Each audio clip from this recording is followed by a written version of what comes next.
संसद के बजट सत्र का दूसरा चरण 9 मार्च से शुरू होने वाला है। इस दूसरे चरण के पहले दिन विपक्ष का एजेंडा भी सामने आ चुका है। विपक्ष पहले ही दिन लोकसभा में स्पीकर ओम बिरला को पद से हटाने के लिए अविश्वास प्रस्ताव लाने वाला है। अब इसे लेकर के सियासत गर्म हो चुकी है और नेताओं की प्रतिक्रियाएं आ रही हैं। एनडीए के नेता इसे लेकर क्या कुछ कह रहे हैं, पहले वो सुनिए।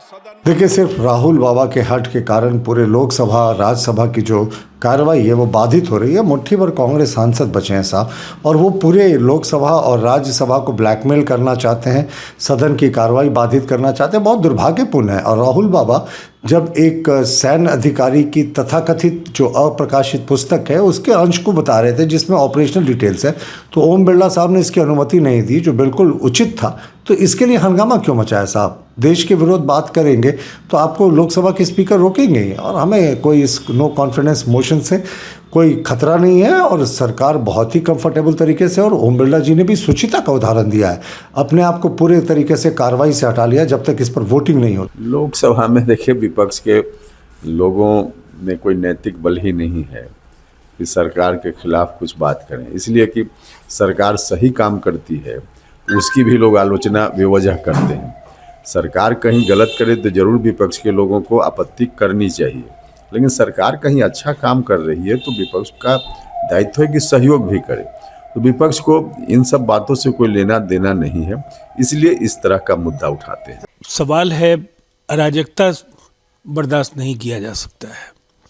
संसदीय गरिमा का निर्वहन करना लोकसभा अध्यक्ष के तौर पर ओम बिरला जी की नैतिक जवाबदेही है, और जो लोग नाराज हैं वो ऐसे प्रस्ताव लाने के लिए स्वतंत्र है, लेकिन संख्या बल की दृष्टि से उन्हें इस प्रस्ताव का पूरी तरह से खारिज किया जाना भी तय है, ये मालूम है। जबकि विपक्ष कह रहा है कि स्पीकर का पद बहुत महत्वपूर्ण पद होता है, लेकिन ओम बिरला विपक्ष को सुनना ही नहीं चाहते, इसलिए अविश्वास प्रस्ताव उनके खिलाफ जरूरी है।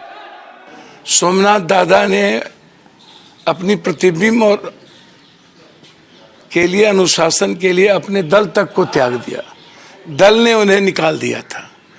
आज भी हमारे स्पीकर साहब जो अच्छे हैं, मैं चाहूँगा उनका पूरा प्रतिबिंब पूरा भारत के 145 करोड़ लोगों का हो, और इसकी जरूरत ही ना आवे, इसकी नौबत ही ना हो। ये तो तय हो गया था। जिस तरह से विश्वास प्रस्ताव पर, बजट पर बोलने नहीं दिया गया, खास करके लीडर ऑफ अपोजिशन नहीं बोल पाए, तो फिर प्रधानमंत्री वहाँ आके अपनी बात नहीं कह पाए। स्वाभाविक था, जिम्मेवारी तो सदन में स्पीकर पर होती है, तो स्पीकर के खिलाफ अविश्वास प्रस्ताव लाने का सभी पार्टियों का फैसला था जो अपोजिशन में काम करती हैं, कांग्रेस सहित। तो उस पर अब चर्चा होगा, वोटिंग होगा। नहीं, आई थिंक जो स्पीकर का रवैया रहा है, और पिछले 5 साल से, जब से वो चाहे वो इलेक्शन से पहले की बात हो, हमने देखा है कैसे विपक्ष को चुप कराने का काम किया जाता है। उनके माइक्स बंद कर दिए जाते हैं, उनके समय पे इतना ज़्यादा डिस्ट्रप्शन करते हैं। और जो हम लोग बार बार विपक्ष कहता है चलिए आप अपने 10 एजेंडा रखिए, 2 एजेंडा विपक्ष का भी होना चाहिए, वो उसको को भी दरकिनार करते हैं। और इस टाइम तो सारी हदें ही पार हुई थी। जहाँ एलओपी को नहीं बोलने दिया था, एलओपी पे ऐसे इल्ज़ाम लगाए गए थे कि वो किताब से पढ़ रहे हैं। वो किसकी किताब पढ़ रहे थे? वो किताब पढ़ रहे थे जो हमारे फॉर्मर आर्मी चीफ की है।